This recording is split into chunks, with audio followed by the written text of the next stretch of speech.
వృషభ రాశి వారికి ఈ వారం వివాదాలు, కోర్టు సంబంధ విషయాల్లో అలాగే ఆర్థిక విషయాల్లో ఎలాంటి ఫలితాలు ఉండబోతున్నాయి? ఈ వృషభ రాశి వారికి ఈ వారంలో 4 గ్రహాలు అనుకూలంగా సంచరిస్తున్నాయి. మంచి ఫలితాలను, లాభాలను అందుకుంటారు.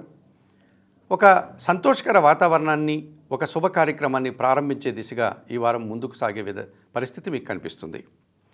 ద్వితీయంలో గురువు సంచరించడం వల్ల మీ మాటకు విలువ పెరుగుతుంది. విద్యా సంబంధమైన విషయాల్లో సత్ఫలితాలను అందుకుంటారు. అనుకోకుండా ఒక శుభ కార్యక్రమంలో పాల్గొని మంచి పేరు ప్రఖ్యాతులు తెచ్చుకుంటారు.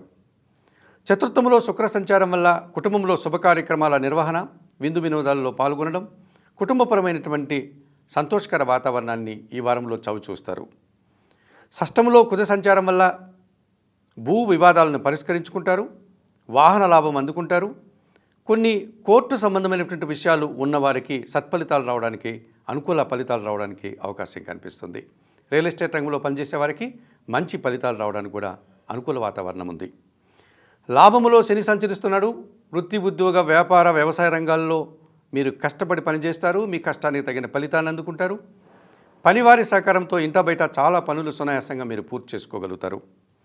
పంచమంలో బుధ సంచారం వల్ల మీ ఆలోచనలు కొన్ని కలిసి రావు. అలాగే ఆర్థికపరమైనటువంటి చిన్న చిన్న సమస్యలు ఎదుర్కోవాల్సి ఉంటుంది. కొన్ని అసాధారణ పరిస్థితుల్ని, అసౌకర్యాలను కూడా ఈ వారంలో ఎదుర్కొంటారు. ఈ రాశి వారికి ఈ వారంలో బుధ, గురు, శుక్ర, శనివారాలు అనుకూలంగా ఉన్నాయి. దానాలు ఇచ్చేటువంటి క్రమంలో ఆకుకూరలు కానీ, పెసరపప్పు కానీ బుధవారం రోజు పేదవారికి దానం చేయండి. స్తోత్రపారాయణ విషయంలో శ్రీరామరక్ష స్తోత్రం నిత్యం చదువుకోండి. ఆలయ సందర్శన కార్యక్రమంలో భాగంగా వృషభ రాశి వారు సీతారామచంద్రమూర్తి ఆలయానికి వెళ్ళి స్వామివారిని, అమ్మవారిని దర్శించి నమస్కరించుకోవడం వల్ల మరింతగా మంచి ఫలితాలను పొందగలుగుతారు.